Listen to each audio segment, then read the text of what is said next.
BJP Shinde में सब कुछ ठीक नहीं, मंत्री ने बिना नाम लिए डिप्टी सीएम को दी चेतावनी, कहा नाम मिट जाएगा। पूरी खबर आपको बताते हैं इस वीडियो में।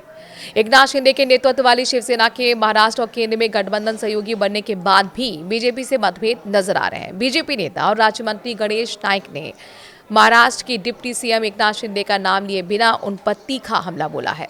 उन्होंने कहा कि अगर बीजेपी नेतृत्व ने उन्हें मनमानी करने की छूट दी तो शिवसेना प्रमुख का राजनीतिक अस्तित्व पूरी तरह से मिट सकता है। गणेश नाइक ने ये टिप्पणी ठाणे में एक गणेश मंडल के दौरान की है और साथ ही इसे व्यापक रूप से शिंदे का राजनीतिक गढ़ माना जाता है। उन्होंने कहा कि अगर बीजेपी इजाजत देती है तो उनका नाम और अस्तित्व मिट जाएगा। मैं आज फिर यही बात दोहरा रहा हूं। ठाणे में राजनीतिक प्रभाव को लेकर नाइक और शिंदे में टकराव दिखा है। ये टिप्पणी नाइक और शिंदे के बीच मुंबई महानगर क्षेत्र, विशेष रूप से नवी मुंबई, ठाणे और कल्याण और डोंबिवली में राजनीतिक प्रभाव को लेकर लंबे समय से चली आ रही प्रतिद्वंदिता के बीच आई है।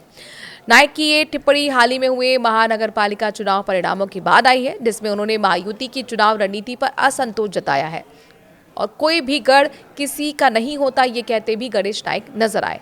नाइक ने इस बात पर जोर दिया कि बीजेपी एक अनुशासित पार्टी है। उनके मुताबिक एक बार आदेश मिल जाए तो हम उसका पालन करते हैं और भले ही हमारा मन सहमत हो या फिर नहीं, पार्टी अनुशासन के साथ चलती है। हमारे कार्यकर्ता चुप रहते हैं और इसे सहन भी करते हैं। ठाणे पर शिवसेना के एक अधिकार के दावे का जिक्र करते हुए नाइक ने कहा कि कोई भी गढ़ किसी का नहीं होता। जब मैं दूसरी पार्टी में था तब नवी मुंबई और मीरा भयंदर में हमारे पास मेयर थे। ठाणे में हम मामूली अंतर से हार गए, लेकिन हमने जिला बैंक और जिला परिषद की सीटें जीती। महानगर पालिका चुनाव में गठबंधन पर नाइक ने जताई थी नाराजगी। बीजेपी नेता नाइक ने राज्य में हाल ही में हुए संपन्न महानगर पालिका चुनाव में महायुति गठबंधन को लेकर भी असंतोष व्यक्त किया है। उन्होंने कहा कि नेताओं को सांसद और विधायक जैसे पद मिलते हैं, नगर पालिका और परिषदें कार्यकर्ताओं की होती हैं।